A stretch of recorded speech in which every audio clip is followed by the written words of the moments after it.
So baby, let's open tonight.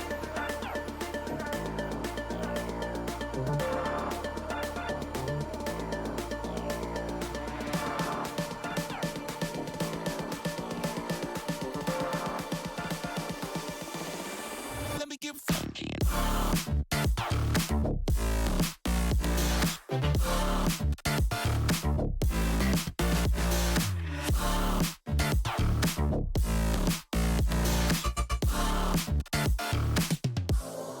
Let me get funky.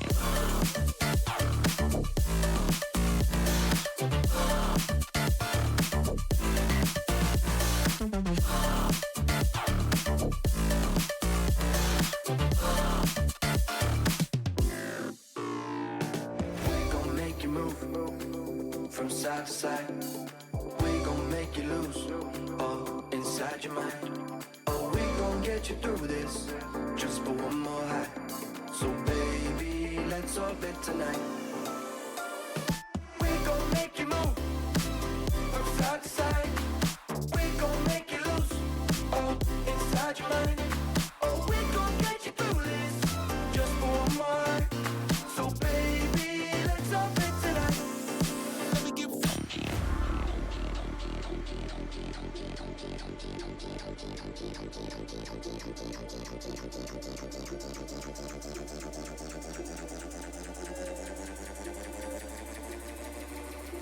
Let's lose our mind.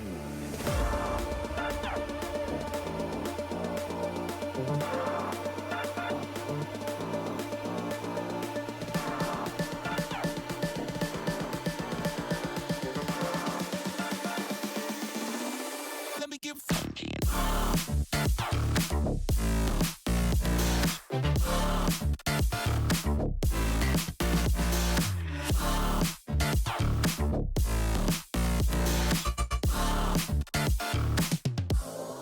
Let me get funky.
the night. The city lights are dancing, slowly falling apart.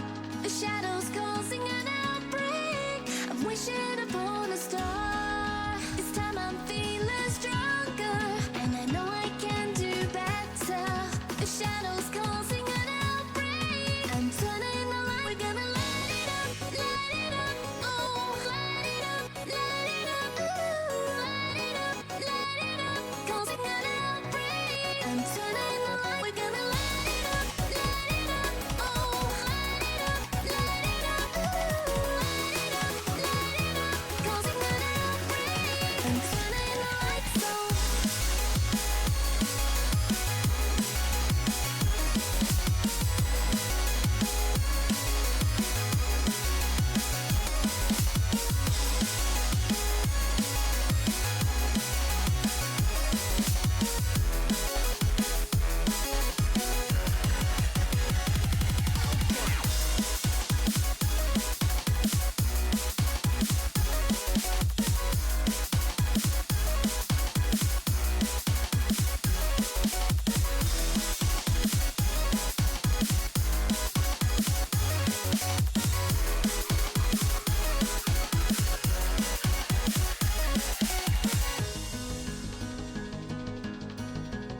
One live. All right, ladies and gentlemen, welcome back to our continued production of United Rogue Rocket League, and very special welcome to all our friends from Minor League Esports. I hope your stream and your games tonight went well. We have one more match as our nightcap for this evening, a Ramen Bowl matchup between the Buffalo Bolts and the Atlanta Pandas. There's obviously no bias here. I'm clearly not wearing an Atlanta Pandas jersey, and I will not be cheering for the team that I am currently general manager for. Toss all that out the window. We're going to be commentating the match at hand. My name is Pyr Squared. On the desk with me tonight, the one, the only, the Booger Bear. How are you doing this fine evening? I am doing splendid, Pi. I am excited to see some of this Ramen Bowl action because I don't believe I've actually ever sat in on a Ramen Bowl lobby before. So this will be neat to see some of the highest level United Rogue has to offer. I'm stoked. It's going to be an interesting matchup between these two teams. Buffalo enters this series with a season record of 4-4 through 4 weeks, and Atlanta enters with a series record of 5-3. The interesting thing about the Pandas is that they were 5-0 at one point. They have since dropped their last 3 straight series. So looking to get back on track are the Pandas, and the Buffalo Bolts, for their part, kind of been an up and down season thus far. Haven't really been able to get a track of consistent wins strung together. It could all change for this evening, and we will go ahead and get everybody on the field and get game 1 underway just as soon as we get the players on the field. Booger, you got any predictions for this one? You know, I think with the records, I think we're looking at a close series. Both teams in the 500 ballpark. I think.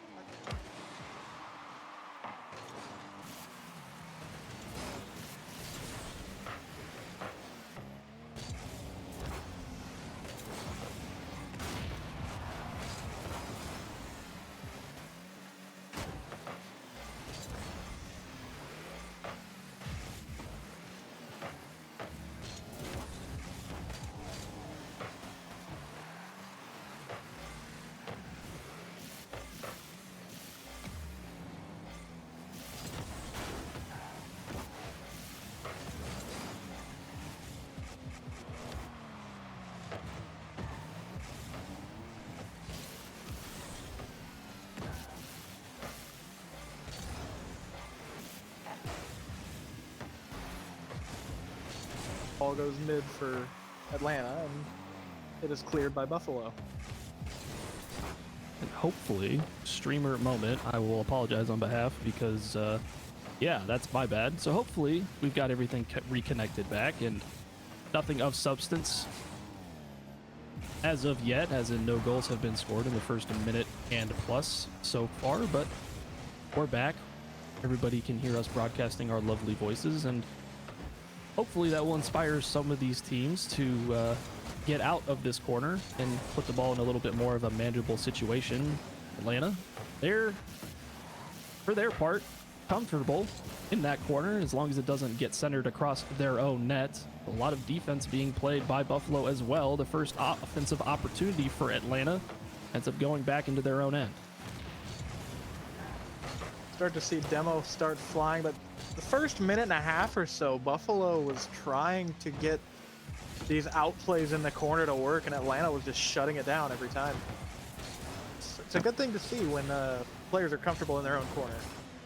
Yeah, we're going to have to see if that physical play will bear any fruit between these two teams. Not really a whole lot known in terms of being exploitative of demolitions and bumps and whatever, but we all know how integral of a part they play in this game, especially at this high of a level. Ryan towards the backboard. It's undefended, and Mafia gets an awkward touch, but will do just enough to keep it out of the net temporarily. X flying at that ball and thought about getting a demo. Nitrix was able to avoid it. The ball will fall towards X on that sideline. It's cut out by Mafia instead. Ryan's able to clear it away. I don't think we're going to be looking at a very physical series. I'm looking at the UR stats page, and neither team is in the top 10 for demolitions by team. Atlanta is tied for 19th with 70, and Buffalo is 11th with 100 on the nose. Yep. And even if you don't get a lot of them, it really just comes down to the timeliness of it. If you get it at the crucial juncture where the defense could be rotating in, you know, you could find yourself with an open opportunity. Thus far, Atlanta lacking in terms of the shot output total. It seems like Buffalo has had the run of play with the majority of this game. All it takes, one opportunity. Flip may have it towards the defended backboard. Cole able to push that one out towards the side. Mafia gets dunked by the continuation from Cole. Now it's X from their own corner. They got a lot of boost to work with, but they'll get 50'd by Nitrix and immediately back into the Atlanta corner. Now X running some interference in the backboard for Buffalo. Cole Frankenpuff is able to do something with it across the field for Ryan, who will double tap. There's a demolition that did occur off screen, but no immediate shot forthcoming. Power play opportunity goes by the wayside, but Buffalo still with possession. This it's starting to look a little awkward for Atlanta. It seems like they're starting to turtle a little bit. Buffalo's play style of keeping it in the corner and then getting a demo or two is starting to take hold, but again, it's kind of a defensive masterclass we've got going on here. And you can definitely see on the lower right side of your screen the boost battle for Atlanta. They're really lacking in terms of being able to get boost and keep it. There have been multiple times where two players for Atlanta have been on zero, and it's been that way for multiple seconds, and Ryan eventually will break down the defense of Atlanta and give Buffalo the late lead. A little flip reset pass here from Nitrix. Cole Frankenpuff misses the shot, but Ryan's there to clean it up. And we're starting off with a late game stunner out of Buffalo. Under 30 seconds for Atlanta to respond in kind. Cole Frankenpuff will find the ball on top of their hood. They will bounce it off of their own backboard. Now it's Mafia. Instead it's Flip, who takes advantage of the misdirection and will even the series, or excuse me, even the game. Wow, calling it already. It's still an even series, but only game number one, goals for each side. That's just a nice bailout, helping the team. Love to see that kind of collaboration here at the Ramen Bowl level. Team plays, bumps, demos, so far a little bit of everything in this game number one. And as time ticks away, the final 10 seconds on the screen, it's Buffalo pushing once again. They're not going to let Atlanta go quietly into the night. And as time expires, we will enter 0-second time. The ball will touch the ground. OT between these two teams in game number one. Yeah, this series is shaping up to be a treat. Really close, high defensive skill ceilings, and I still think I'm not going to make any bold predictions on the series outcome, but I think it's going to be close to the very end. And I just caster cursed us. To the very end, and that end is 15 seconds into overtime, and you could see on the corner it looked like Mafia might have gotten bumped just a little bit, and a sharp angle shot from Ryan will be the difference maker in this game number one as Buffalo is able to pull ahead in this series. Yeah, it's just some of that physical play. It started to take effect. Maybe the boost management's not all there from Atlanta, but Buffalo's really stifling right now, and I think that could be the difference. And you can kind of see just a little bit of what we were talking about throughout that first game. That field domination statistic really indicative of the run of play that Buffalo was able to establish in that game. However, you know, Pandas did have the edge in terms of overall possession. Just kind of felt like it was inevitable that Buffalo would start moving up the field just a little bit at a time. Now as we move into game number two, fresh 5 minutes on the clock, Buffalo with the series advantage, and see if Atlanta is going to be able to do anything in terms of mounting a respondent game. It was very close, requiring overtime in game number one, and you know, Burger Bears, as we kind of established before, the expectation is that this game might be going all the way in terms of how close it's going to be. It seems I'm starting to see a little thing out of Atlanta that I think it would help. I'm not seeing a whole lot of passing. It's been a lot of solo plays off the wall. And I mean, if you can force it to work, that's great. But you got 3 people on the field. You might want to use all 3 of them. We kind of saw that out of Atlanta's initial goal in game number 1 with, you could call it a pass, you could call it a team play, but a little bit of misdirection nonetheless did bear fruit for them. However, it has been pointed out, like you said, and especially at this level of play, that the players do like to take that ball up the wall and go for a solo effort, provided that they have the boost to do so. An Executor with a lot of boost to work with, 60 in the tank, will force that one through, and this time it's Atlanta that strikes first. And just, you know, just don't mind me. I'm gonna probably caster curse everything in the series, but you know, it's fine. It happens to all of us. I still think that boost management might end up being the difference in the series here. I think you're going to be absolutely correct with that analysis. And also worth pointing out is that this took a lot less time to have the opening goal in this game number 2 than what we saw in the first game between these two teams. Just, you know, over a minute required, and somehow no defense is back for the Bolts, and Flip will get the second for the Pandas on the board. Right at the beginning of the replay, we see one of the Bolts get demoed. Or was it a Bolt or a Panda? I can't tell. Either way, somebody died and nobody was there to cover the net. And like we've pointed out before, it just takes one small opening, and if you get that opening and take advantage of it, have yourself a good time. And boy, oh boy, did the Pandas capitalize on that opportunity. Mafia from their own corner. They get one touch over. Executor with a continuation, trying to find Flip on the far side. They will 50 towards the opposing corner. Now it's Ryan with boost to work with. Intercepted by Executor at midfield. Mafia on the dribble. Plays a little bit of a low aerial. Cole trying to get some sort of redirect. Instead, it will fall towards Ryan. Their ball. Flip is a little bit awkward with this ball floating. They don't have a lot of boost. They will maintain their position on the backboard. Mafia 50s. Executor is there to put a shot on, although it is weak. Easily defended away by Nitrix. And we're starting to see Atlanta sort of turn things around here. They looked, I mean, the defense was strong on both sides in game 1, but the offense is starting to come alive. Definitely good things to see, and especially with the skills that we have on this field.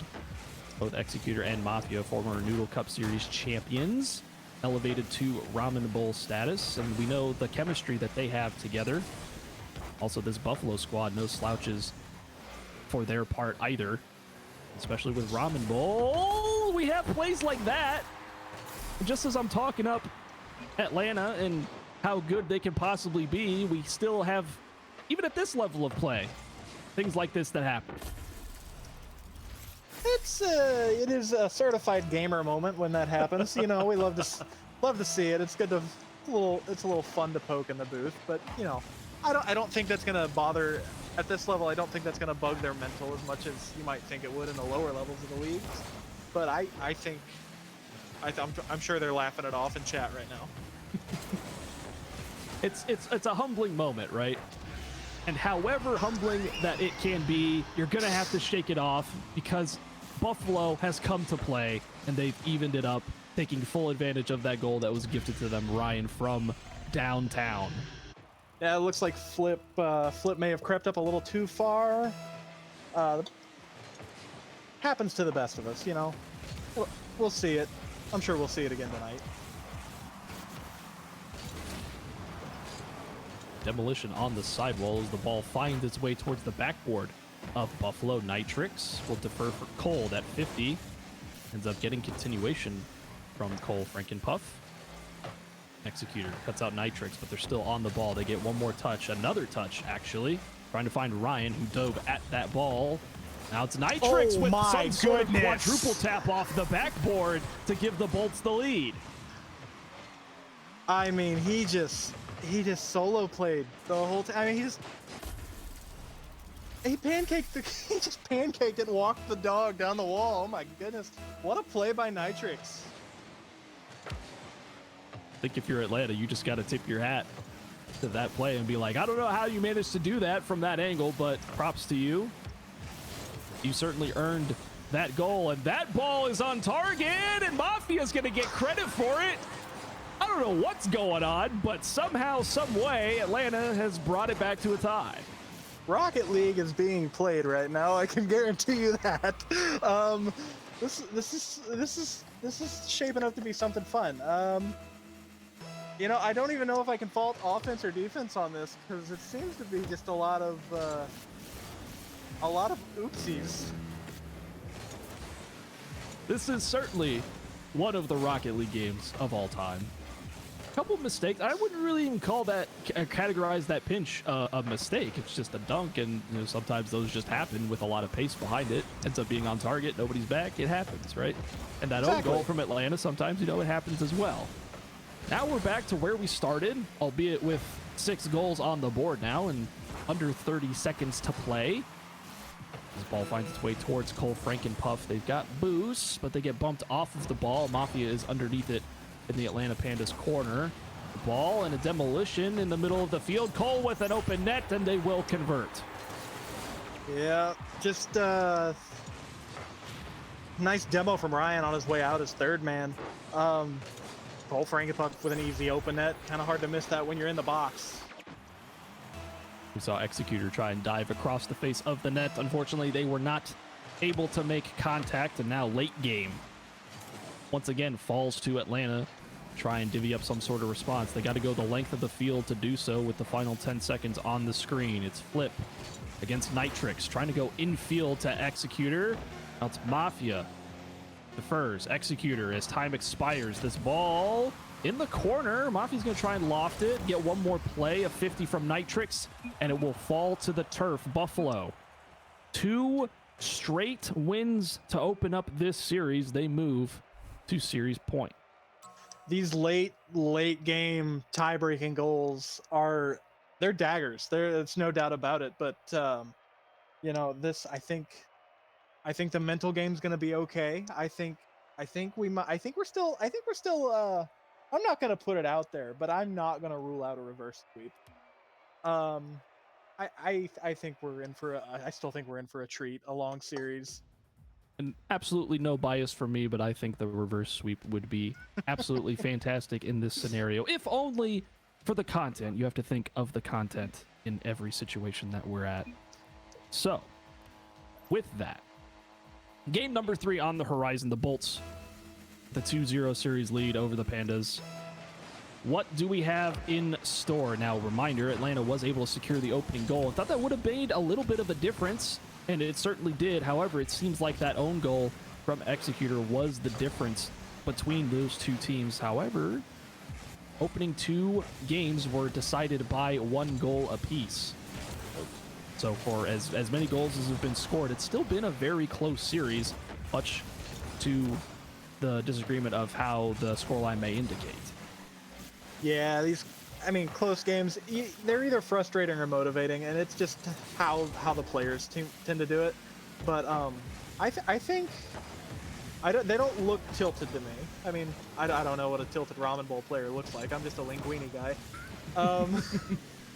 But I think Atlanta's still somewhat in the driver's seat. I don't know what's going on. I thought that was going to be an own goal for sure, and they get bailed out by the crossbar through the Buffalo Bolts and able to direct that one out of immediate danger. Executor with boost. They'll get one more touch back to the ball. Mafia is on that side of the field trying to go towards the backboard. It is defended well by Nitrix, and especially at this level of play. You can't leave that backboard undefended because Buffalo's going to try and make you pay. Cole with a downfield pass to Ryan. They can't put it in. And Atlanta gonna go end to end, not able to capitalize on the odd man rush. It was just a boost thing. I think everybody on the field at that point had no boost left to chase it down. Gave Buffalo the easy control and easy out. Nitrix over Flip, and it's there for Ryan to put away. Top corner, upper 90. Not really a whole lot you can do there, as Flip was backwards, and lofted ball very well placed by Ryan, and that's going to give Buffalo the opening goal, and once again scoring pretty quickly compared to game number 1. Yeah, the offense really did come alive. I guess maybe game 1 was just a warm-up game, as Buffalo's going to score another one right off the kickoff. it's certainly one of those that you can just chalk up to being a kickoff goal, because sometimes those goals just happen based off of your kickoff strategy. And unfortunately for Atlanta, now it's a little bit bigger of a hole that they have to climb out of. The ball is still once again in their end. Mafia has boost, not able to make contact with that ball. It falls to Executor. Ryan intercepts before that ball can even get out, and Flip will finally be able to clear, and they're going to loft the shot. It's a ball actually towards Mafia. Executor gets it underneath Ryan, but that shot still ends up getting saved away by Nitrix. And for being down 2 goals, they're certainly being as aggressive as they need to be, are Atlanta, and another shot goes, but it will not find home.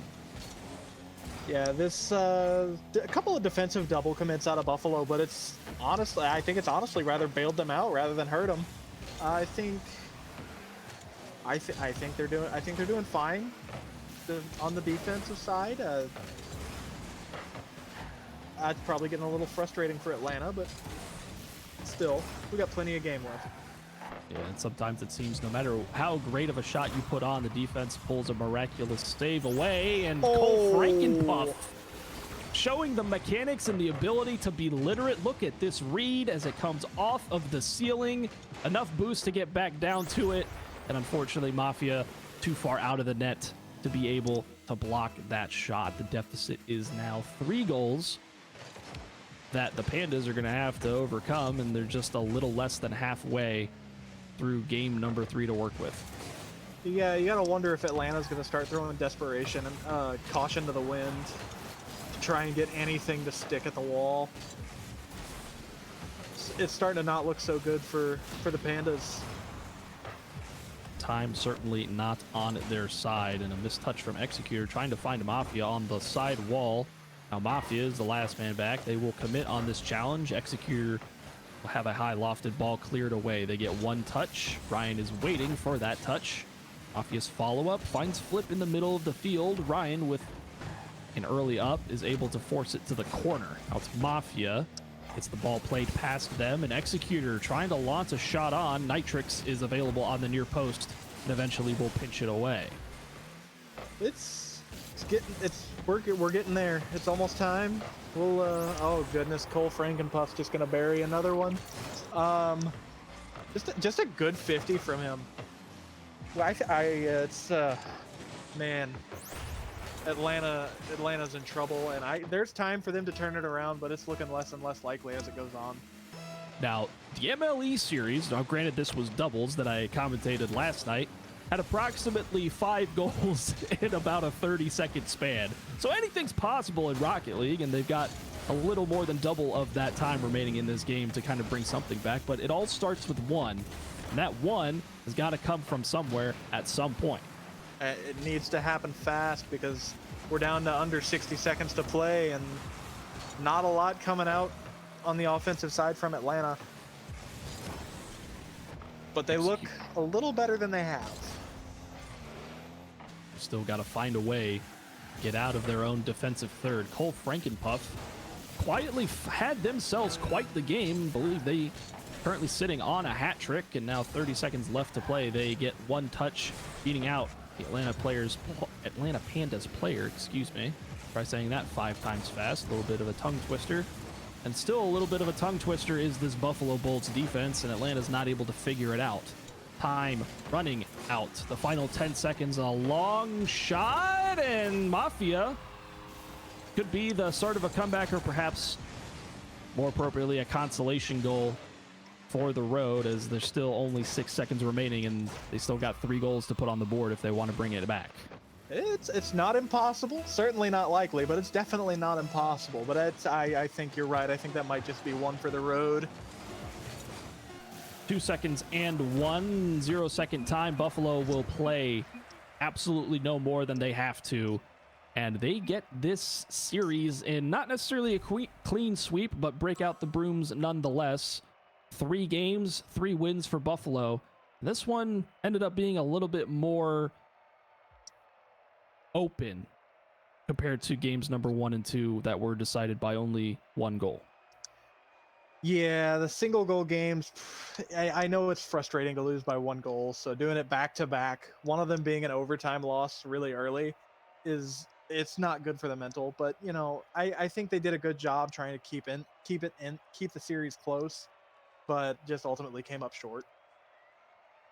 It definitely looked like it was going to be anybody's series. However, a couple mistakes, couple shots in your own foot definitely did not help things.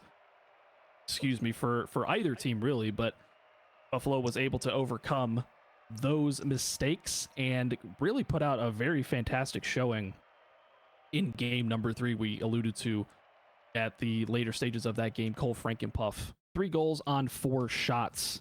So a fantastic performance to end the series from them. Certainly the game number 3 MVP. Yes, I would even chalk it up to say he might even be the series MVP with the amount of offense Buffalo was cranking out. I believe Cole Frankenpuff was at the center of most of it, whether it be with a pass, the demo, or the shot itself. So with that result, Buffalo will improve to 5-4 on the season. Atlanta will drop to 5-4, and more notably for the Pandas, this is their 4th straight loss that they have incurred after starting the season with 5 straight wins. So it's a little bit streaky. It's going in the wrong direction for them. They're going to have to come together and figure things out before next week's games. And honestly, a fantastic way to wrap up week number 5. We are now officially more than halfway through the season. 8 weeks of competition. Week number 5, week number 6 will start tomorrow. So we got to start thinking about how these games are going to impact the playoff race. And with that positioning, especially in Ramen Bowl, with it just being conferences, every game matters. Yeah, the lack of divisions really makes it difficult. You know, in the leagues that have divisions, you know, each division winner gets a spot, but there's a chance in these leagues that don't have divisions that an entire division may not make the playoffs. And it stings a little bit when you're the top of one of those divisions and it just doesn't fall in your lap. And conversely, you could have a division which is so stacked that you end up sending 3 or perhaps even 4 teams. But I mean, that would be a little unlikely given that all of the division games for leagues that have them are played at the end. And there'll be a little bit of self-cannibalization, as always happens as we wind down the season. So, with that being said, that is our final game for this evening. We had 2 preceding games commentated by Twan and Cream. We will thank them for their contributions to the stream as always. Burger Bear, any final words of wisdom before we depart for this evening? You know, Ramen Bowl wasn't as intense or not as intimidating as I thought it was going to be, but it was a treat to watch. You know, it's not very often you get to sit in a lobby with extremely high level players. I saw a couple of SSL titles, and I was like, oh, that's not something I see every day. And it was a pleasant treat to sit in and call the game with you, Pi. Absolutely, and loved having you along for the ride. And if nothing else, it shows that even at the highest level of Rocket League, they're just like us for real. They can make the same mistakes we do, and they can even pop off and do amazing things, much like us, in our own special way.